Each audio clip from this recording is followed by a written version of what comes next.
सभी दर्शकों को मेरा नमस्कार। हमारी ये श्रृंखला समास के भेदों पर चल रही है और इसके अंतर्गत हम द्वंद्व समास पर चर्चा कर रहे हैं। द्वंद्व समास के संबंध में मैं पूर्व में भी बता चुकी हूँ कि यहाँ समाहार अर्थ में जब हम द्वंद्व समास करते हैं तो नपुंसकलिंग और एक वचन का प्रयोग किया जाता है।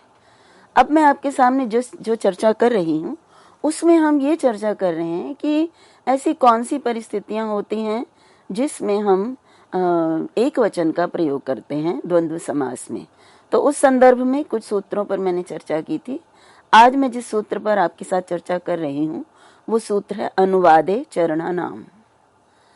देखिए, यहाँ एक बात और अनिवार्य है कि क्योंकि यदि हम अनेकों का द्वंद्व समास करते हैं तो वो द्वंद्व समास यदि समाहार अर्थ में करते हैं तब तो सामान्य रूप से ही एक वचन का प्रयोग होता है, परंतु यदि हम समाहार के रूप में ना कहकर उनको पृथक पृथक रूप में कहना चाहें और उनका एक में अन्वय करना चाहें द्वंद्व समास के माध्यम से, तो वहां पर हम बहुवचन का प्रयोग भी करते हैं। परंतु अब जो सूत्र हम जिन पर चर्चा कर रहे हैं वो विशेष रूप से एक वचन के संदर्भ में है और वो उनके अनुसार एक वचन होता है। तो एक वचन होने का तात्पर्य ये है कि उनका समास समाहार अर्थ में होगा। तो यहाँ किन परिस्थितियों में किन द्वंद्व समास समस्त पदों का एक वचन होगा और एक वचन होने पर उनका समाहार द्वंद्व होगा, और समाहार द्वंद्व जैसा कि हम जानते हैं कि उसका नपुंसकलिंग में ही प्रयोग होगा। तो ये जो सूत्र है अनुवादे चरणानाम, इसके अनुसार इसकी यदि हम वृत्ति देखें तो चरणानाम द्वंद्व एकवत् स्यात् सिद्धस्य उपन्यासे। तो इस सूत्र में एक तो पद है अनुवादे और एक है चरणानाम। तो यहाँ पर सूत्र का सामान्य अर्थ है कि चरणों का जब द्वंद्व समास होता है तो एक वचन में प्रयोग किया जाता है। तो यहाँ पर अनुवादे शब्द का अर्थ जानना भी आवश्यक है और चरण शब्द का अर्थ जानना भी अनिवार्य है। अनुवादे का अर्थ वृत्तिकार ने स्वयं ही दिया है, जिसमें उन्होंने कहा है सिद्धस्य उपन्यासे। अनुवाद का अर्थ यदि हम शाब्दिक अर्थ देखें तो वद मीन्स कहना और अनुवाद मीन्स बाद में पश्चात कहना, अर्थात कही हुई बात को कहना। तो यहाँ पे उसी को वृत्तिकार ने कहा सिद्धस्य उपन्यासे। यदि सिद्ध है पूर्व में कहा गया है तो उसका पुनर्उपन्यास करना, पुनः कथन करना अनुवाद कहलाता है। इसी को टीकाकार ने बाल मनोरमा में कहा अवगतार्थस्य प्रतिपादने, अर्थात अनुवाद का अर्थ है अवगत हो, जो पहले से ज्ञात हो उसका प्रतिपादन करना अनुवाद कहलाता है। और दूसरा शब्द जिसके विषय में जानना आवश्यक है, क्योंकि जब तक सूत्र में प्रयुक्त पदों का अर्थ नहीं ज्ञात होगा तब तक हम ना तो सूत्रार्थ कर सकते हैं ना ही उसका सूत्र का प्रयोग हम भाषा में प्रयोगों के लिए कर सकते हैं, सिद्ध करने के लिए। तो यहाँ पर चरण शब्द के अर्थ के लिए कहा कि चरण का अर्थ है शाखाध्येत्री विशेषा शरणा। चरण क्या होते हैं? शाखा अध्येत्री विशेषा, किसी विशेष शाखा का अध्ययन करने वाले, उनको चरण, यहाँ चरण शब्द उन अध्येताओं के लिए प्रयुक्त किया है जो किसी विशेष शाखा, वेद की शाखाओं में जैसे कट शाखा है, कौथुम शाखा है, तो इस प्रकार से अनेक वेद की शाखाएं हैं जिनका अध्ययन करते हैं, जो उनको यहाँ पर चरण शब्द से अभिहित किया गया है।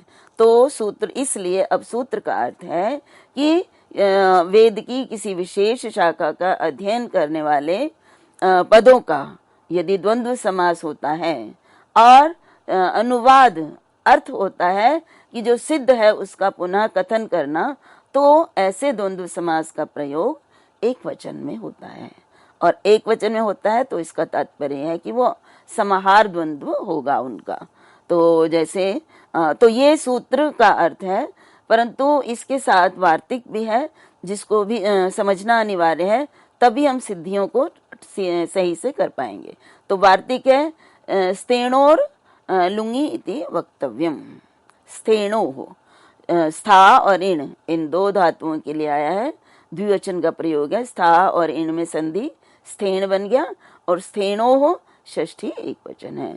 तो स्थेनोः लुंगी इति लुंगी इति, तो लुंगी सप्तमी विभक्ति का प्रयोग है। तो ये स्था और इन ये जो धातुएं हैं, और लुंग लकार में, तो लुंग लकार में स्था और इन धातुएं यदि परे होती हैं तो तभी चरणवाचक पदों का द्वंद्व समास यदि सिद्ध का पुनः उपन्यास करना है तो एक वचन का प्रयोग होता है। तो मैं उदाहरण के माध्यम से आपको ये समझाऊंगी कि यदि ये सभी जो भी आवश्यक वस्तुएं बताई गई हैं आवश्यक प्राप्त हो जाती हैं तो वहां समास में समस्त पद को एक वचन में प्रयुक्त करते हैं। तो जैसे उदाहरण है आपके पास उदगात कठ कालापम और प्रत्यष्ठात कठ कौतुमम। तो यहाँ पे देखिए कठ कालापम और कठ कौतुमम ये दो समस्त पद हैं। तो अभी कठ कालापम का अर्थ है जैसे कठाश्च कालापाश्च, तो कठ का अर्थ है यहाँ कठ शाखा का अध्ययन करने वाले, और कालापा कलाप शाखा का अध्ययन करने वाले कालाप कहलाते हैं। तो यहाँ पे अध्येत्री विशेष के लिए ये प्रयुक्त हुआ है, ये चरण शब्द का प्रयोग किया गया है। कठ शाखा के अध्ययन करने वालों के लिए ये प्रयुक्त है और कलाप शाखा का अध्ययन करने वालों के लिए प्रयुक्त है, और इन दोनों में परस्पर समास हुआ है। और यहाँ पर पुनः उपस्थान, देखिए ये शाखाएं हैं पूर्व में और इनका पुनः प्रतिस्थापन करना, उपन्यास करना, कठ शाखा के अध्ययन करने वाले या कलाप शाखा का अध्ययन करने वाले इस सिद्ध का पुनः प्रतिष्ठापन करते हैं, प्रतिपादन करते हैं, इसलिए यहाँ पर इनका द्वंद्व समास हुआ है। और द्वंद्व समास तो चार्थे द्वंद्व से ही होगा, और द्वंद्व समास करने पर जब हम समास से संबंधित कार्य कर लेते हैं, विभक्ति इत्यादि का लोप कर लेते हैं, तो कठ और कालाप जब ये दो पद बन जाते हैं, इनको जब हम एक पद बनाते हैं तब हमारे पास प्रश्न उठता है कि यहाँ पर कठ जस और कालाप जस, यहाँ पे बहुवचन का प्रयोग है, जस विभक्तियां। तो अब इस समस्त पद का प्रयोग हम किस वचन में करेंगे? बहुवचन में करना चाहिए, परंतु यहाँ पे उन्होंने सूत्र में कहा कि इनका प्रयोग एक वचन में होगा। तो एक वचन में प्रयोग करना ये बताने का तात्पर्य ही है कि ये समास इनका समाहार अर्थ में ही होगा। तो और दूसरा वार्तिक भी यहाँ पे देखना पड़ेगा कि वार्तिक में ये कहा स्था धातु होनी चाहिए और इन धातु होनी चाहिए लुंग लकार में। तो यदि ये धातुएं होंगी परे होंगी तभी हम समास कर पाएंगे। तो यहाँ पे उदगात, उद उपसर्ग पूर्वक गम इन धातु है, इनो गांग लुंगी, तो इन के स्थान पर गांग हो जाता है। तो और लुंग लकार प्रथम पुरुष एक वचन में उद अगात उदगात बनता है। तो यहाँ पर लुंग लकार से युक्त स्था धातु है, और जो भी हमने पहले कहा कि चरणों का समास है, अनुवाद अर्थ में हुआ है, इसलिए यहाँ पर समास होने के बाद एक वचन होगा, और एक वचन होने पर समाहार अर्थ में प्रयुक्त होगा, नपुंसकलिंग में होगा, तो हमारा कठ कालापम ये रूप सिद्ध होगा। इसी प्रकार से कहा उन्होंने कि स्था धातु हो तो भी, तो प्रत्यष्ठात कठ कौतुमम, तो यहाँ पे कठ शाखा और कौतुम शाखा, तो कठाश्च कौतुमाश्च, तो कठ का अध्ययन करने वाले और कौतुम शाखा का अध्ययन करने वाले, इन दोनों में द्वंद्व समास हुआ। और क्योंकि यहाँ पर स्था धातु है, प्रतिपूर्वक स्था धातु है, लुंग लकार है, इसलिए एक वचन का प्रयोग होगा, और एक वचन होने पर यहाँ पे समाहार अर्थ में नपुंसकलिंग का प्रयोग होकर कठ कौतुमम रूप बनेगा।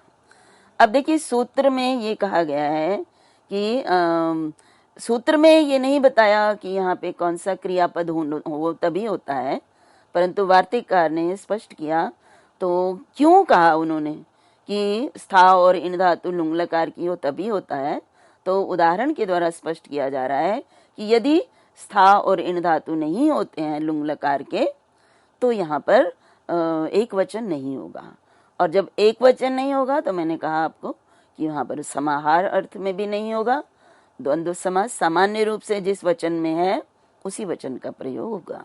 तो जैसे उदाहरण के लिए अभुवन कठ कालापाह, तो यहाँ पे देखिए, यद्यपि यहाँ पे कट शाखा के अध्ययन करने वाले और कलाप शाखा का अध्ययन करने वाले इन दोनों में समास हुआ है, तो कट जस और कालाप जस इन दोनों में द्वंद्व समास पूर्ववत होगा, परंतु यहाँ पर अभुवन है।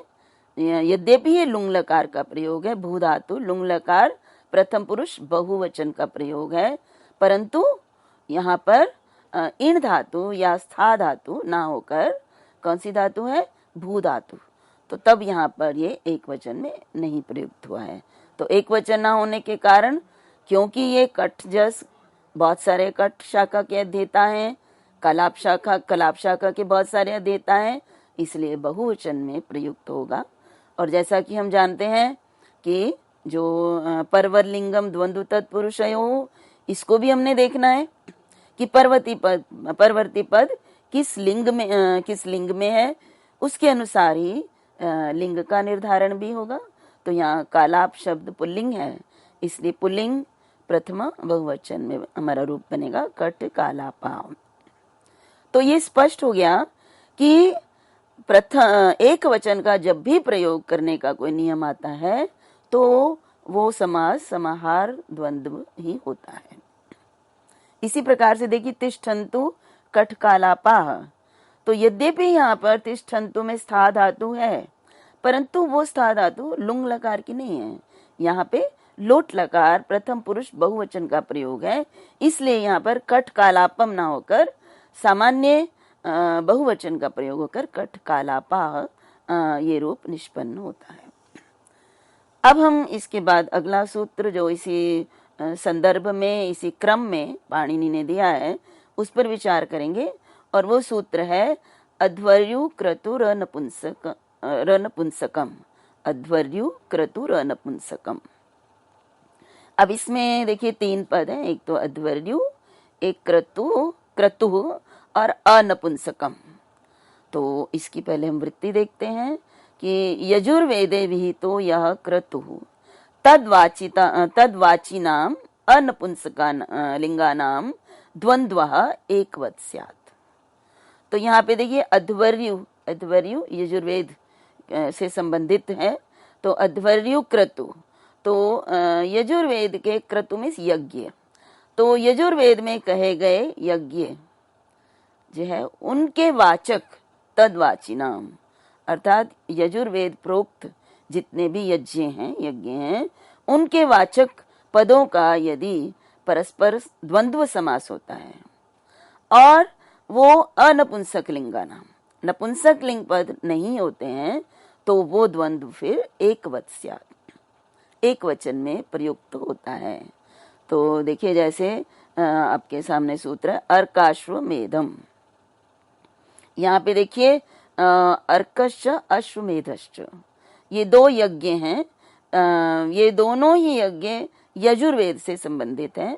तो यजुर्वेद से संबंधित यज्ञ वाचक दोनों पदों का अर्कसु और अश्वमेधसु, इन दोनों में द्वंद्व समास हुआ है, और द्वंद्व समास करने के बाद, विभक्ति लोप करने के बाद, प्रातिपदिक संज्ञा के बाद फिर संधि कर दी। अगर हमने अर्क और अश्वमेध में दीर्घ संधि जब हमने करी, अर्काश्वमेध, ये स्थिति बनती है।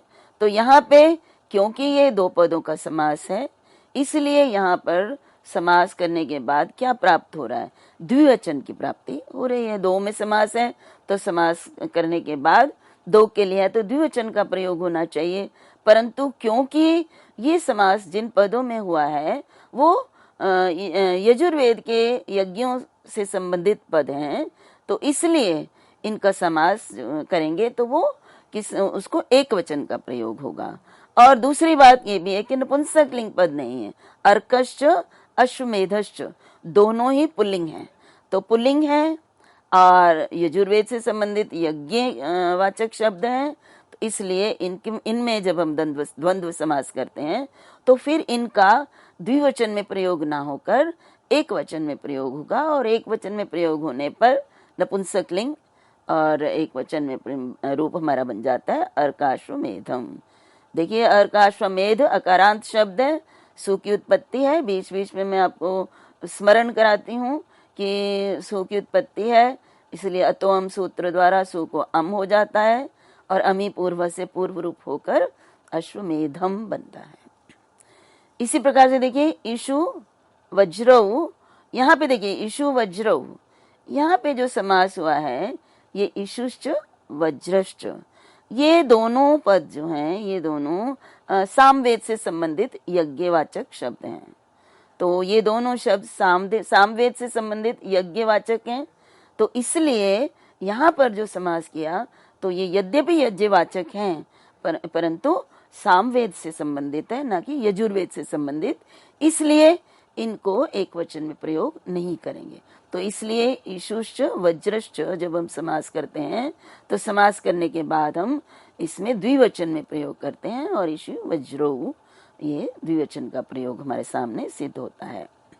इसी प्रकार से राजसूय वाजपेय और राजसूय वाजपेयऊ, तो यहाँ पर भी देखिए ये दोनों पद जो हैं वो नपुंसकलिंग हैं, राजसूयम राजसूय वाजपेयम च। तो यहाँ पे जो है उन्होंने कहा है कि नपुंसकलिंग नहीं होना चाहिए, तो नपुंसकलिंग है राजसूयम वाजपेयम, तो इन दोनों में जब हम समास करते हैं तो यहाँ एक वचन का प्रयोग नहीं होगा। तो क्या होगा, राजसूय वाजपेय, वाजपेय शब्द नपुंसकलिंग है, नपुंसकलिंग में वाजपेय बनता है रूप द्विवचन में, वाजपेयम वाजपेय। तो यहाँ पे दूसरा एक और रूप भी है जिसके विषय में हमें जानना अनिवार्य है, और वो राजसूय वाजपेयऊ।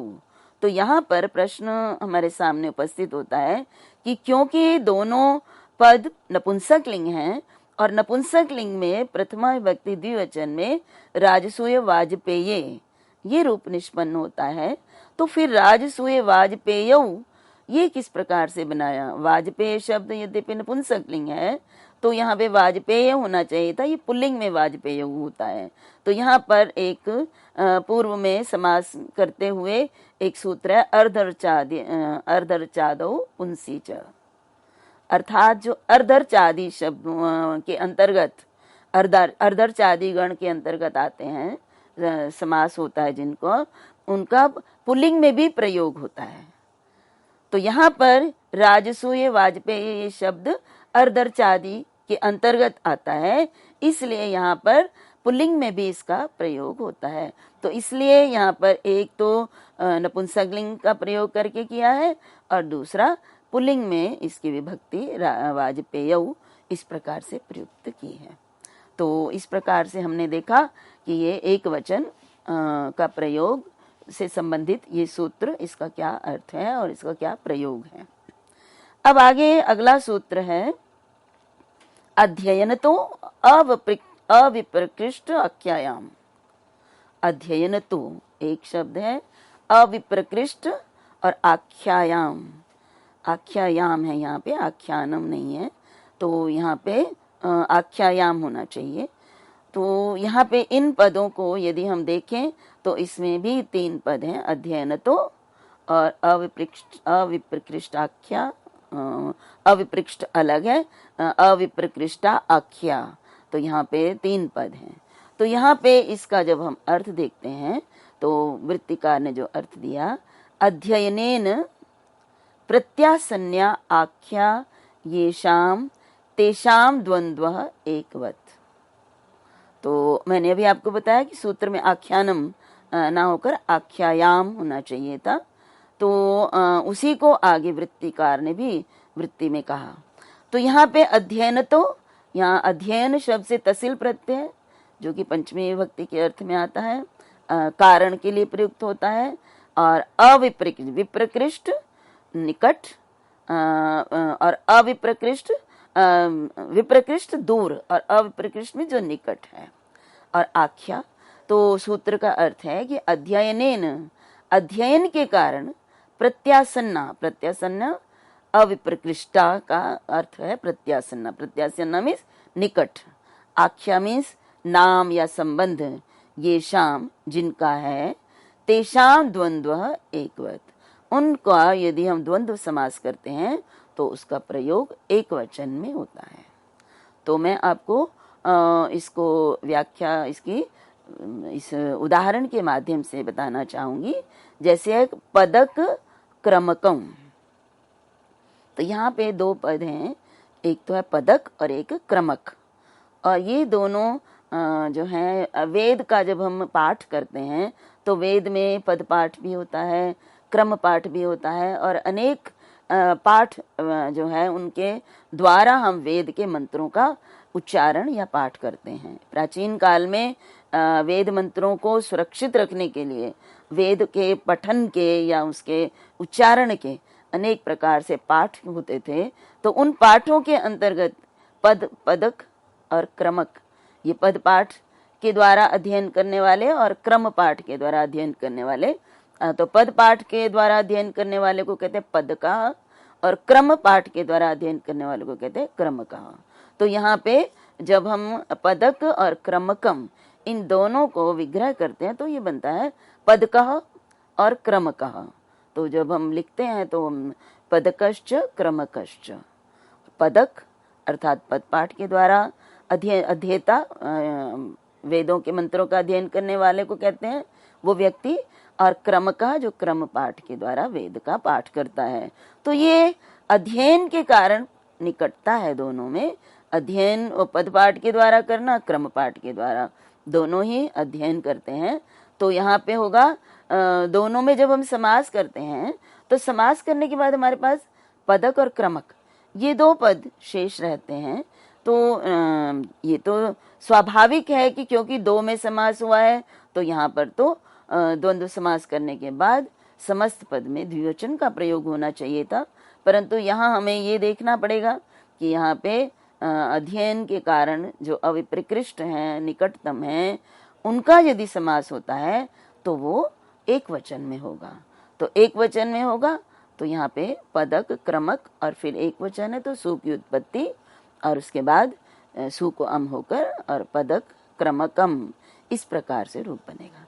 तो यदि ये सूत्र ना हो और यदि या इस सूत्र का बोध ना हो हमें, तो हम लोग इसको जब विग्रह करने के लिए, विग्रह के बाद जब समस्त पद बनाते हैं तो अवश्य ही पदक क्रमकौ इस प्रकार से रूप प्राप्त होगा जो कि अशुद्ध रूप है।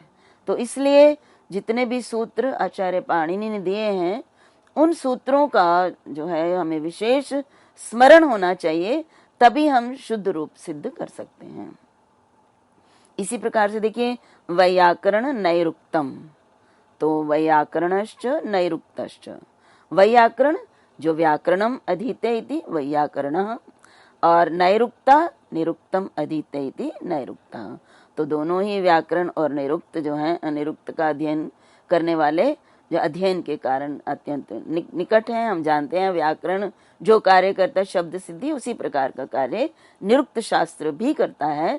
तो इसलिए तो प्रत्यासन्ना आख्या है इनमें, इसलिए इनका जब हम समास करते हैं तो द्वंद्व समास होने पर वैयाकरण नैरुक्त और फिर एक वचन होने के कारण प्रथमा विभक्ति एक वचन में सु की उत्पत्ति होने के बाद अम होकर वैयाकरण नैरुक्तम इस प्रकार से रूप सिद्ध होता है।